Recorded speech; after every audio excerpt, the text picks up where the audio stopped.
Shalom saudara-saudara yang kasih Tuhan, sungguh suatu sukacita malam hari ini kita boleh sama-sama mengikuti persekutuan doa. Sebelum kita memulai persekutuan doa, mari kita bersatu teduh sejenak.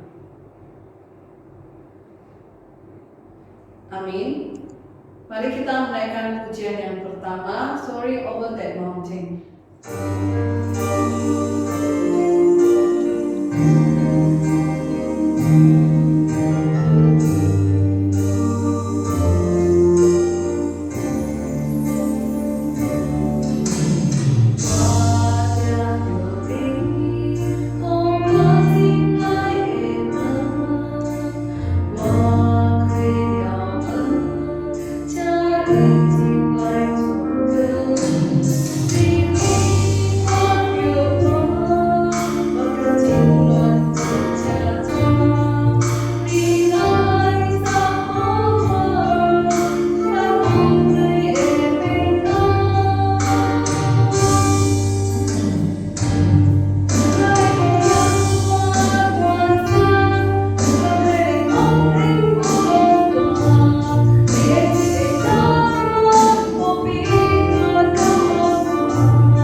Shalom saudara yang terkasih dalam Tuhan, selamat malam semuanya. Mari kita sama-sama berdoa.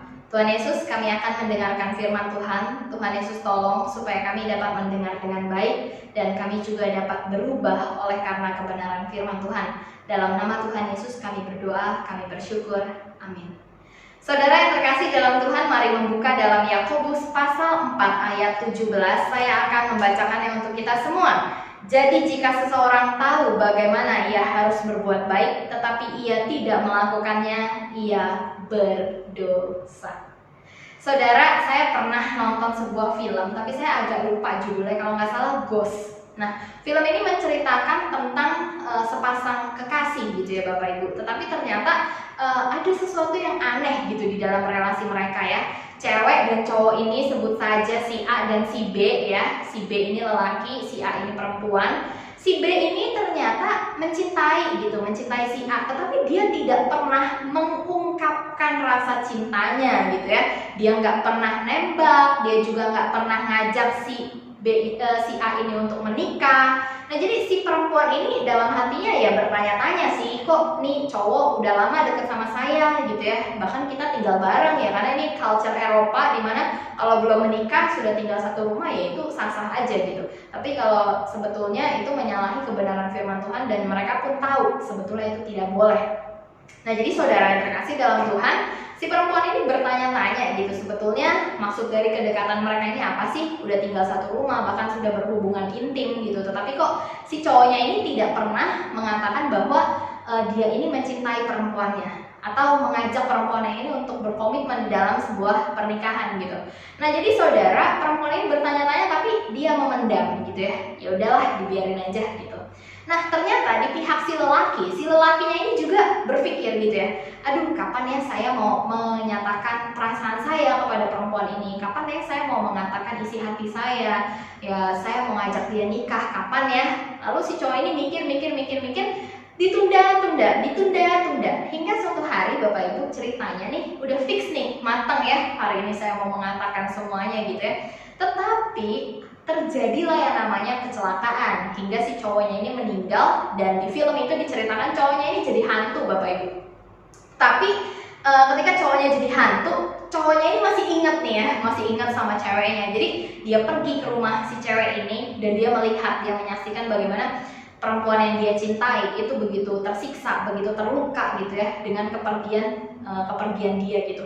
Nah akhirnya di situ si cowok ini baru berpikir, kenapa sih saya menunda-nunda untuk mengajak dia menikah? Kenapa sih saya menunda-nunda bahkan untuk mengatakan saya sayang sama dia aja? Kenapa sih saya harus menunda semua itu? Kenapa nggak dari dulu aja gitu loh, saya ajak dia menikah? Maka ada satu kalimat Bapak Ibu yang terus-menerus diulang oleh si lelaki di dalam film ini. I had not even say I loved her. Saya bahkan nggak pernah mengatakan kalau saya ini mencintai dia. Dan ini yang disesali oleh si hantu lelaki ini ya. Nah tetapi Bapak Ibu, dari film ini kita tuh belajar satu hal, bahwa penyesalan itu akan menjadi sahabat bagi mereka yang suka menunda-nunda untuk mengekspresikan rasa cinta.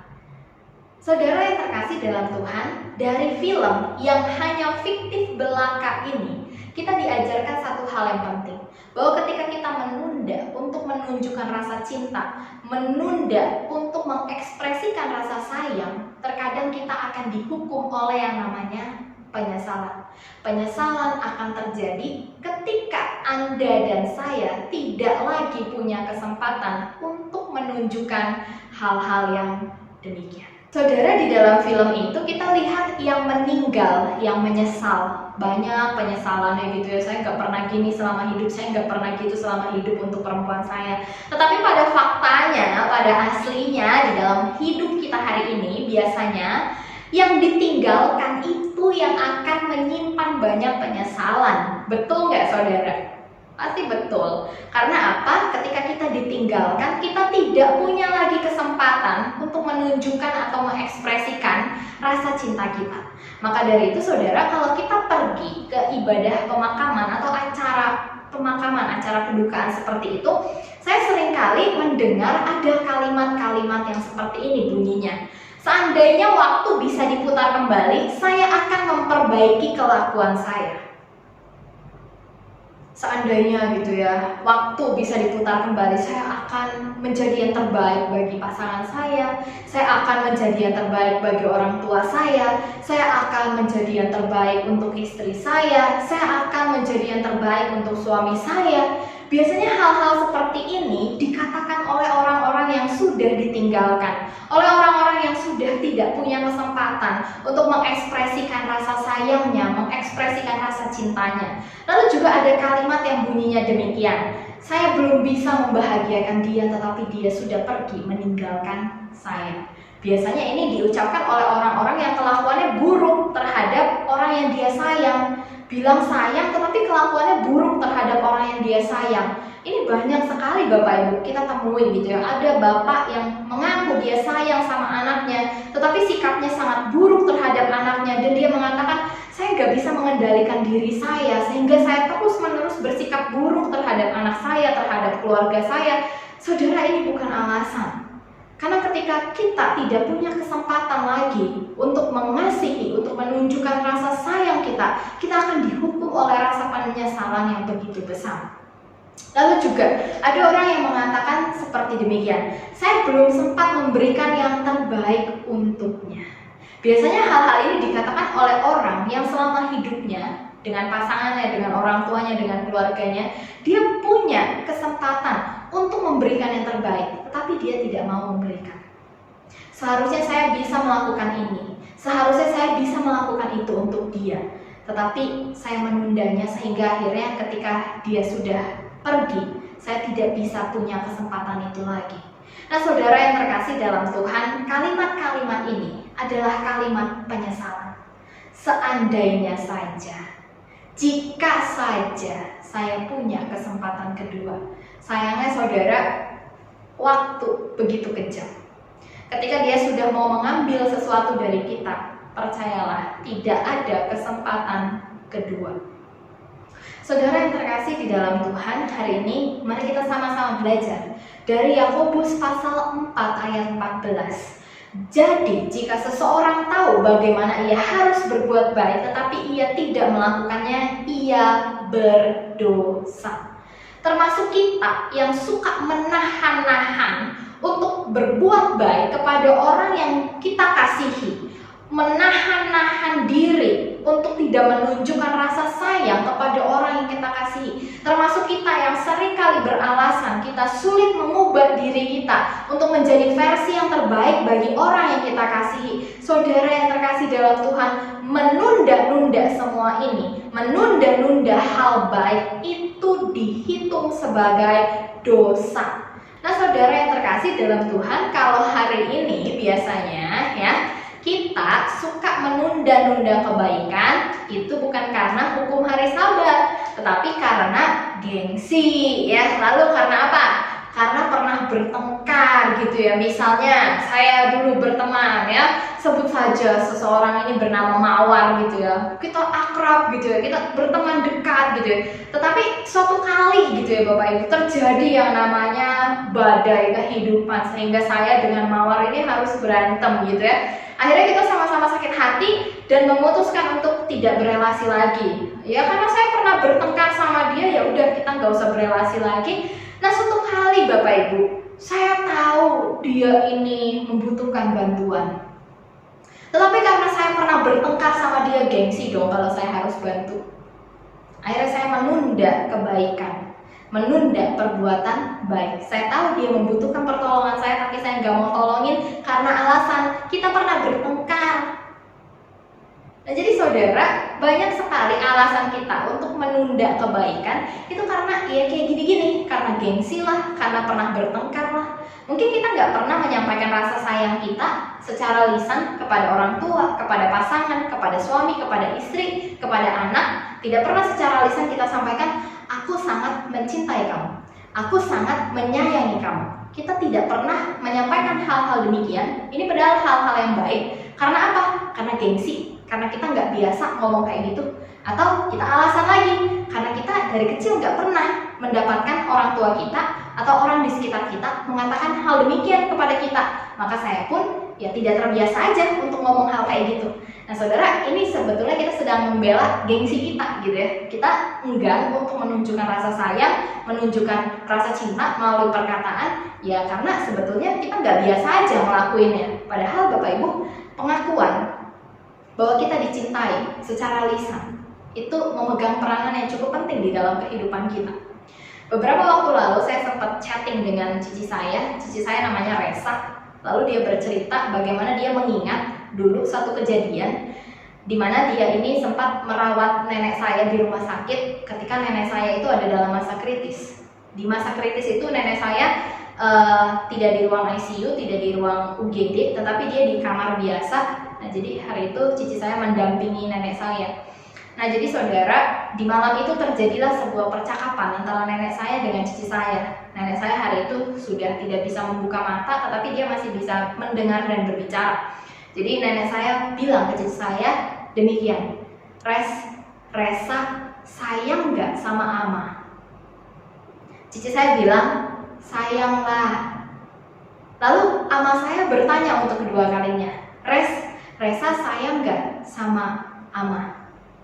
Cici saya jawab lagi, sayang dong ama, Resa sayang banget sama ama. Lalu ternyata ditanya lagi yang ketiga kalinya Bapak Ibu. Saya berpikir nih seperti Petrus gitu ya, yang ditanya sama Yesus, apakah engkau mengasihi aku gitu ya. Enggak Bapak Ibu, ini nenek saya nanya ke cici saya gitu. Ditanya untuk yang ketiga kalinya dengan pertanyaan yang sama, Resa sayang gak sama ama? Lalu cici saya jawab, Resa sayang sama ama. Saudara yang terkasih, ketika dia bercerita tentang hal itu, cici saya menutup ceritanya dengan satu kalimat yang menurut saya, wow, iya ya, kok bisa ya?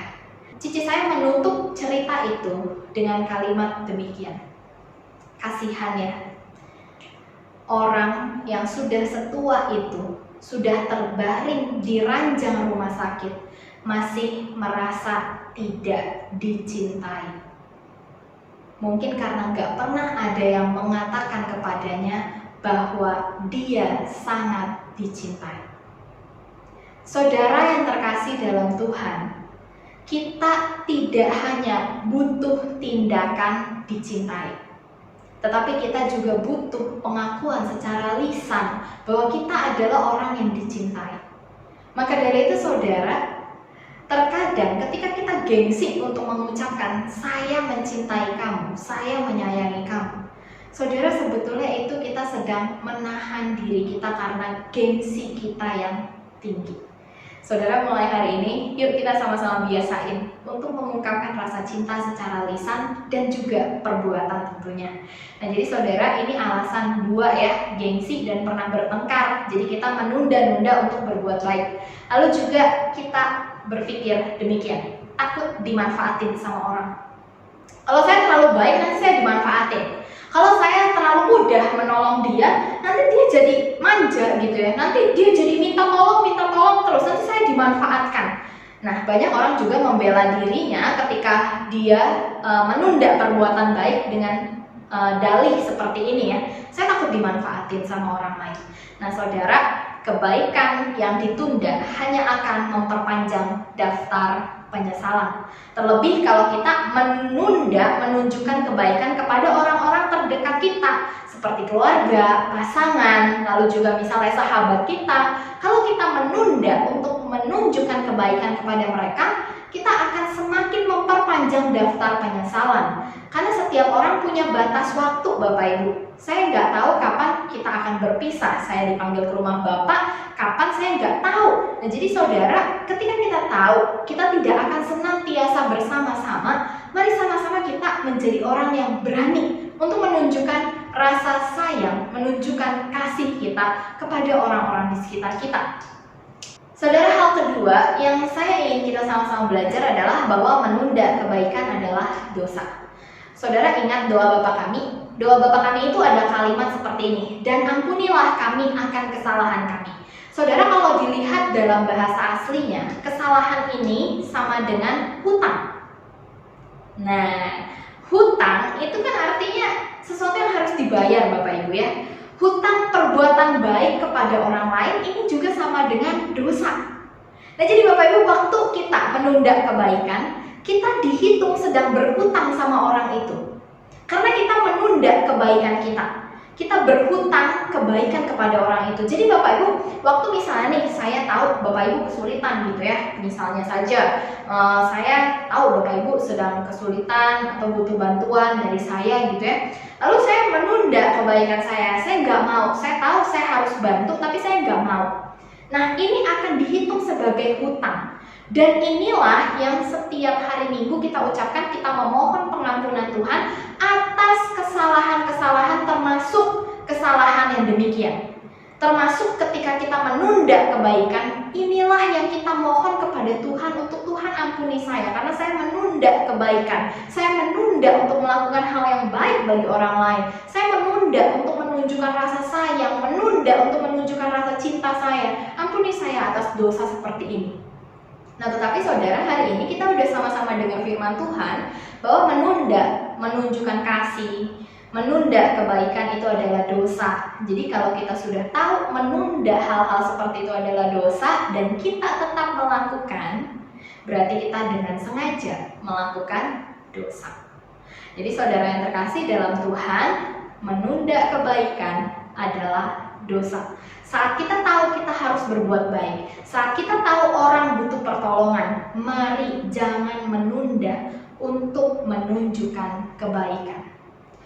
Lalu kalau kita tahu kita butuh menunjukkan kasih kita kepada orang di sekitar kita, kepada pasangan kita, kepada keluarga kita, baik secara lisan atau perbuatan, jangan juga ditunda, saudara. Jangan sampai kita dihukum oleh penyesalan yang begitu besar ketika kita sudah tidak punya kesempatan lagi untuk menunjukkan kebaikan, ketika kita tidak punya kesempatan lagi untuk menunjukkan rasa cinta bagi orang di sekitar kita. Saudara, setiap orang percaya, Anda dan saya dipanggil untuk melakukan kebaikan melalui perkataan, melalui perbuatan, dan melalui pemikiran. Artinya jangan selalu negatif thinking sama orang.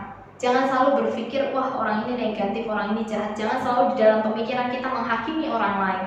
Tetapi marilah kita untuk berbuat baik melalui perkataan, perbuatan, dan pikiran kita. Tunjukkan kebaikan itu kepada siapapun, anggota keluarga, rekan kerja, semua orang. Kasihilah sesamamu manusia. Berarti setiap manusia yang kita temui, mari kita tunjukkan rasa kasih kita kepada mereka. Karena Kristus pun sudah mengajarkan kita untuk tidak menunda kebaikan. Yesus menyembuhkan orang pada hari Sabat, padahal dia tahu di dalam hari Sabat tidak boleh melakukan hal yang demikian, tetapi dia menyembuhkan orang sakit karena kebaikan tidak bisa ditunda. Yesus mengampuni orang berdosa pada hari Sabat juga. Yesus memberi makan orang, memberi makan murid-muridnya yang kelaparan pada hari Sabat juga. Dia mengajak murid-murid yang memetik gandum, padahal itu menyalahi hukum hari Sabat. Tetapi Yesus tahu kebaikan tidak bisa ditunda. Saudara yang terkasih dalam Tuhan, kita sudah menerima kebaikan Tuhan. Tuhan tidak pernah menunda kebaikannya untuk kita manusia. Maka marilah kita menjadi manusia yang tidak juga menunda-nunda kebaikan, menunda-nunda untuk menunjukkan rasa cinta, menunda-nunda untuk menunjukkan rasa sayang.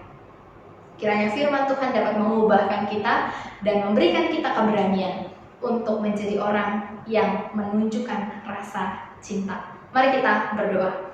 Tuhan Yesus, terima kasih hari ini kami boleh belajar dari kebenaran firman-Mu. Tuhan Yesus, tolong supaya kami dapat menjadi orang-orang yang berani di dalam menunjukkan rasa sayang kami bagi keluarga, bagi orang tua, bagi mama, papa, bagi pasangan kami, suami, istri, atau anak kami. Tuhan, tolong supaya Engkau yang memberikan kepada kami keberanian ini. Biarlah kami boleh menjadi orang-orang yang tidak menunda-nunda kebaikan. Dalam nama Tuhan Yesus kami berdoa. Amin. Sebelum kita menaikkan pokok-pokok doa kita, mari kita naikkan pujian yang kedua, doa mengubah segala sesuatu.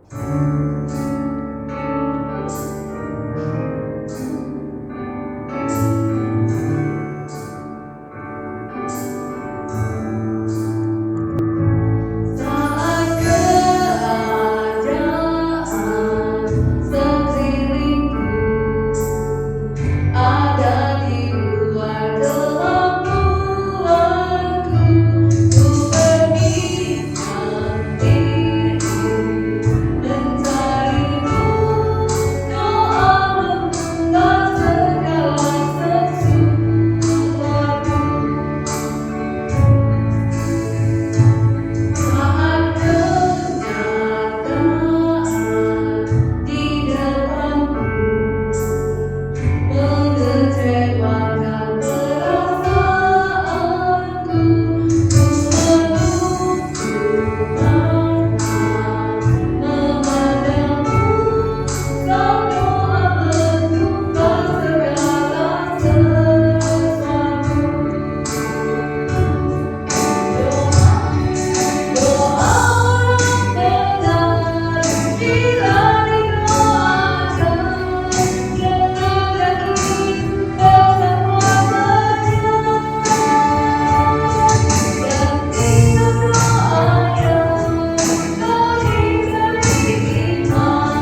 akan doa bersama.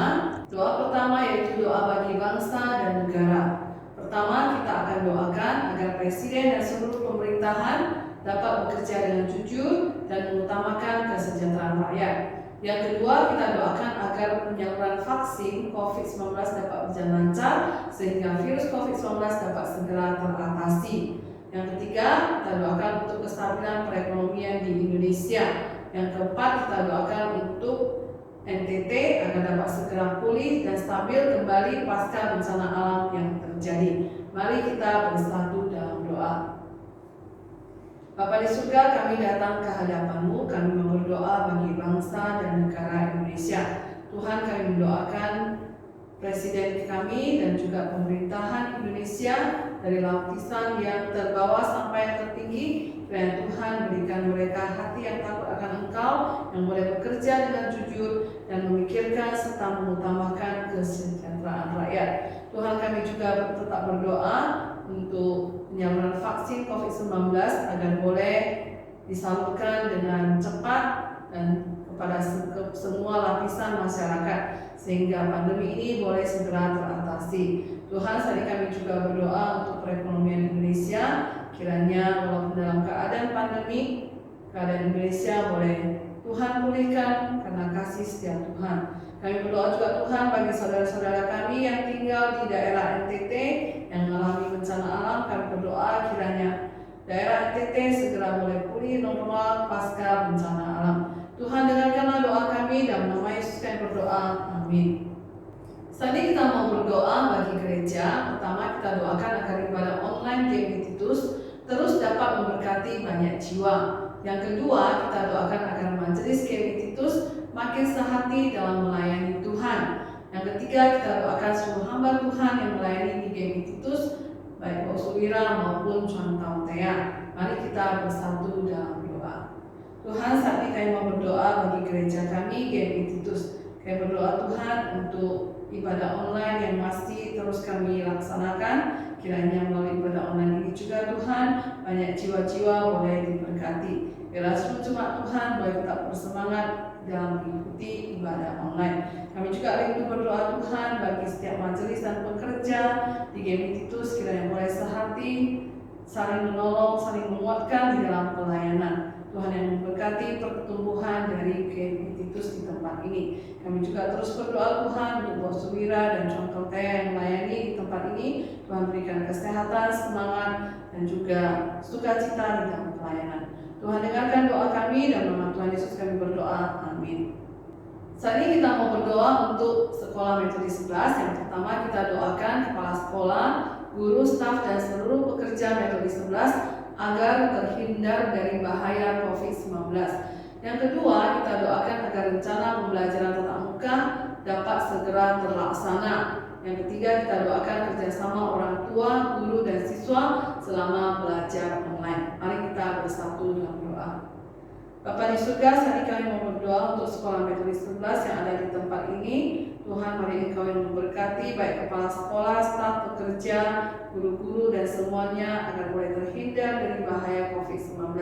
Berikan semangat masa PJJ dan juga Tuhan yang boleh menolong sehingga setiap guru, setiap pekerja boleh bekerja dengan sukacita. Tuhan, kami juga berdoa untuk murid-murid selama belajar online, kiranya juga boleh belajar dengan semangat, baik orang tua maupun siswa boleh saling bekerja sama dengan guru sehingga PJJ ini boleh berjalan dengan lancar. Kami juga rindu tetap berdoa menyampaikan kerinduan kami untuk pembelajaran tatap muka di bulan Juli. Kiranya Tuhan buka jalan sehingga boleh terlaksana. Ya Tuhan, sempurnakan doa kami, dalam nama Tuhan Yesus kami berdoa, amin. Saat ini kita mau berdoa bagi jemaat lansia GMI Titus. Kita berdoa bagi Ayah Hakim, Ayah Raiswan, Ayah Wang Chingi, Mama Rafe, Haji Hok Chai, Mama saya sendiri, Mama Jiliting, dan juga Ai Suyen. Kiranya Tuhan memberikan kekuatan dan sukacita selalu kepada setiap jemaat lansia. Mari kita bersatu dalam doa. Tuhan, saat ini kami mau berdoa untuk para lansia yang ada di gereja kami. Mungkin tidak kami sebutkan namanya satu persatu Tuhan, namun Engkau mengetahui setiap lansia di tempat ini. Tuhan, peliharakan kesehatan mereka, jaga mereka dari bahaya terpapar COVID-19, dan Tuhan juga yang memberikan mereka senantiasa dekat kepada Tuhan. Dengarkan doa kami Tuhan, dan nama Yesus kami berdoa. Amin. Saat ini kita mau berdoa bagi pekerjaan jemaat. Pertama untuk saudara Willis, 2 saudara Josephine, 3 saudara Franz, 4 saudara Tony, suami dari saudari IT, yang kelima papa dari saudara Tony Chandra, dan yang keenam saudara Acin. Kita doakan agar dalam pekerjaan yang sedang dijalani saat ini dapat berjalan lancar dan Tuhan terus menguatkan. Mari kita bersatu dalam doa. Tuhan, kami mau berdoa bagi para jemaat yang pekerjaannya juga baru dimulai mungkin dan mengalami kendala. Sudah kami, Tuhan menyerahkan mereka dalam tangan Tuhan. Tolong supaya apapun yang mereka kerjakan, semua jemaat, khususnya beberapa orang yang kami sebutkan namanya seperti saudara Tony Chandra, Willis, Acin, dan mungkin juga yang lain-lainnya Tuhan, Josephine, Franz, Tuhan tolong sehingga mereka juga boleh mendapatkan pekerjaan yang lancar dan memenuhi kebutuhan hidup mereka. Tuhan dengarkan doa kami dan nama Yesus yang berdoa. Amin. Saat ini kita mau berdoa bagi jemaat yang sakit atau proses penyembuhan atau pengobatannya. Kita berdoa bagi Bapak Petrus, Bapak Yao Choi, Papa dari Willis, Mama Sylvia, Aceh Ameng dan Aceh Ameng, Mama dari Pok Suwira, Papa dan Mama dari Saudari Leni, keluarga Rustam, adik dari saya sendiri. Kita doakan untuk iman percaya dan kesehatan mereka agar Tuhan terus menguatkan iman mereka. Mari kita bersatu dalam doa. Bapa di surga, saat ini kami mau berdoa untuk jemaat maupun keluarga jemaat di tempat ini, mungkin yang sakit, mungkin yang belum menerima Tuhan Yesus sebagai juru selamat pribadi. Tuhan pakai keluarga yang sudah percaya untuk menjadi terang dan garam, boleh menjadi kesaksian bagi orang-orang yang kami kasihi. Tuhan berkati terus di dalam masa pengobatan. Tuhan tolong supaya yang belum percaya boleh mendengarkan kabar sukacita. Tuhan sempurnakan doa kami dalam nama Tuhan Yesus kami berdoa. Amin. Saat ini kita mau berdoa bagi jemaat yang sakit proses pengobatan. Kita berdoa untuk Aimifah Marenda, saudara Miming, anak dari Mifah yang ada juga tumor di perut. Kemudian saudari Nini, kakak dari saudari IT untuk proses kemoterapinya, dan saudari Lita, keponakan dari saudari Mariana untuk proses pengobatan. Doakan agar Tuhan memberikan kesembuhan dan terus menguatkan iman mereka. Mari kita bersatu dalam doa. Tuhan, saat ini kami mau berdoa untuk orang-orang berikut ini, untuk saudari Lita, saudara Mimi, untuk Adi Marendal dan juga anaknya. Ya Tuhan, orang-orang ini yang mengalami sakit, Tuhanlah yang lebih mengetahui penderitaan mereka. Tuhan berkuasa melepaskan mereka dari sakit penyakit. Dan saat ini kami menyerahkan mereka dengan sungguh-sungguh, kiranya belas kasihan Tuhan boleh turun atas mereka dan memberikan kesembuhan serta meringankan sakit penyakit mereka. Terima kasih Tuhan, dengarkan doa kami. Dalam nama Yesus kami berdoa. Amin. Saat ini kita akan menutup persekutuan doa dengan mengucapkan doa Bapa kami dalam bahasa Mandarin. 主导文，我们在天上等父，愿人都尊父的名为圣，愿父的国降临，愿父的旨意行在地上，如同行在天上。我们的用的饮食，今日赐给我们，赦免我们的罪，如同我们赦免得罪我们的人，不叫我们遇见试探，拯救我们脱离凶恶。因为国度、权柄、荣耀、全是父的，直到永远。阿门。